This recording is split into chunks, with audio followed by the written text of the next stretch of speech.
You know what, I completely forgot that Fionna and Cake even came out. I mean, where was the marketing for this thing? Because I have seen nothing. Not one single YouTube ad for this thing. And that is a darn shame because I'm already in love with this show. Fionna and Cake obviously follows Fionna and Cake and Simon Petrikov after the events of Come Along With Me. They're on a multiverse-wide adventure trying to do something.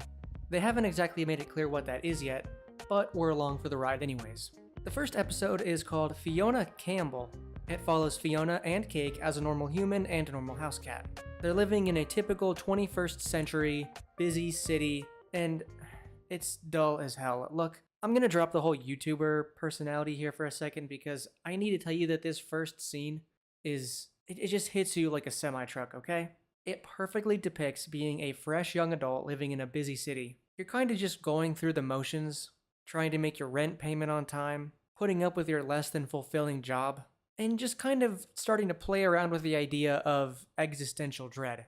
You know that cushy, friend-filled adult life we were all promised as kids? Fionna and Cake remembers, and it is all too eager to remind us that it doesn't exist, really. So normally, storylines about the monotony of human existence really bother me, because while they can be really impactful, they're just too real. They're too, I don't know, sad. Entertainment, a lot of the times, is an escape from reality. And when your entertainment becomes your reality, or I guess it's more accurate to say, your reality becomes your entertainment, it's not entertaining anymore. If this were any other show, I would not be able to watch it.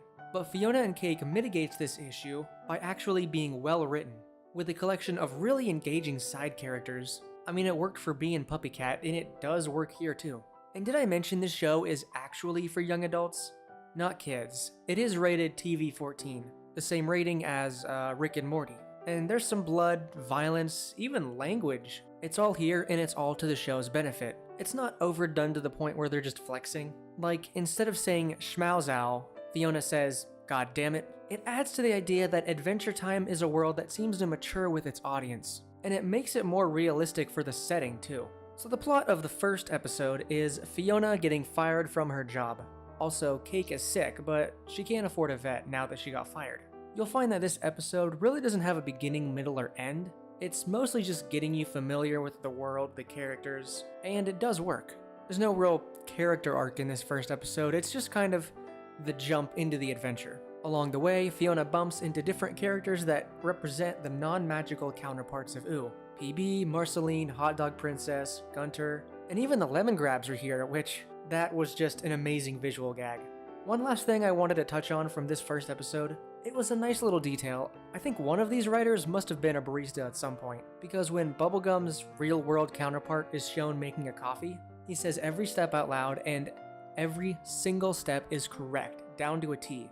I work at Starbucks, and it was jarring to see the actual correct process on screen. Pull the espresso shots, steam the milk, high and slow, then low and steady for the latte art. I mean, it's just perfect. Episode 2 is where the nostalgia really hits. Simply titled Simon Petrikov, the episode follows Simon after the events of Come Along With Me. He's living in the new futuristic human city, a massive floating city that hovers over Ooh, because if you remember in the very last episode of the main series, all the other humans came back and now they're living on Ooh with Finn. So in this city, Simon's day job is he's basically part of a museum. He represents a man living in the 20th century. People just treat him like crap, uninteresting, and it's really depressing. Oh yeah, if you think the existentialism was too much in the first episode, prepare to be crying after this one. So people are still asking him about Fionna and Cake, because apparently the fanfiction that Ice King wrote continues to have a major cultural impact.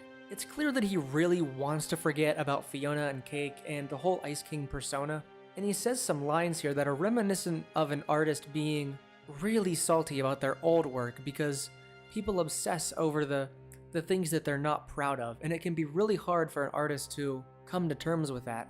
And with Tom Kenny's delivery, it feels like there's some personal feelings there. I hope he's okay. Simon visits some classic Adventure Time backdrops like the Candy Kingdom and Dirt Beer Guy's bar. He meets up with an older Finn, and things start to get way too real way too fast. Simon tells us that at one point, he started to dress up like the Ice King again in secret, because even though his mind was warped, it was at least numbing the pain for him. It's a really twisted reality he lived in, but he lived in it for so long that it was kind of his comfort zone. Adventure Time got existential sometimes, but it was never this far. I think we've all been in a situation, especially nowadays, where even though we start doing some really weird personal stuff, it just becomes our comfort zone. And it's not healthy for us, but we really struggle to get out of it. And that's why it's so hard to make friends nowadays. You just can't get out of your own headspace. Finn tries to take him on an adventure to snap him out of it, but it doesn't work. No matter what Simon does, he's going to be the only 20th century man living in the 30th century. He just can't fit in anywhere. He tries to call Marceline, and that doesn't even work. Then we get the shocking reveal that Simon is still trying to bring back Betty. He's got this entire altar set up with a Golb statue, and he's nearly successful. This is terrifying if you think of the consequences.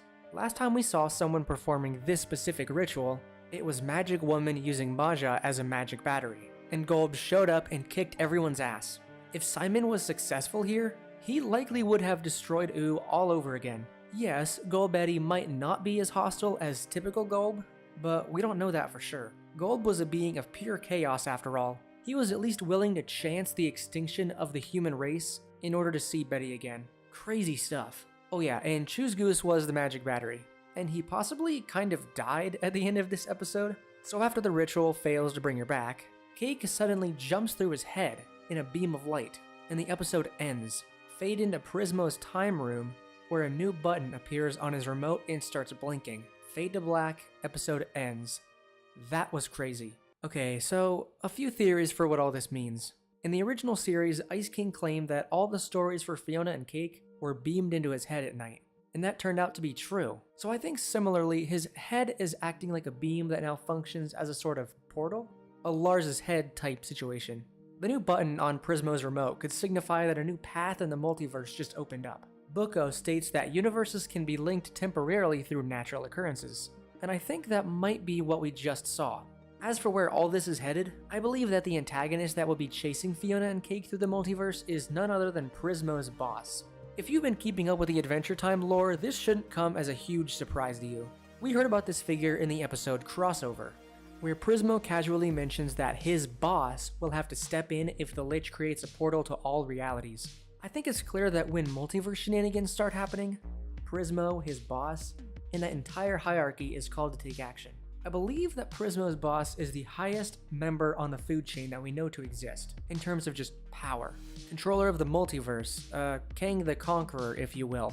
I think that's who we're up against here. I mean, Prismo being involved, who else could it be? Overall, these were two really good episodes that functioned as a great launch point for the series.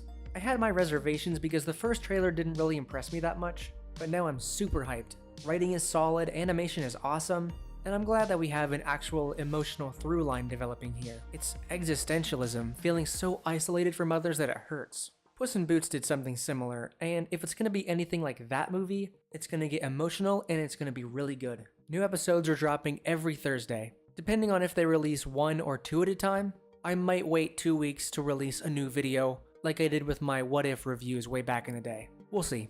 Also, Finn saying "bust my balls" is the funniest shit ever.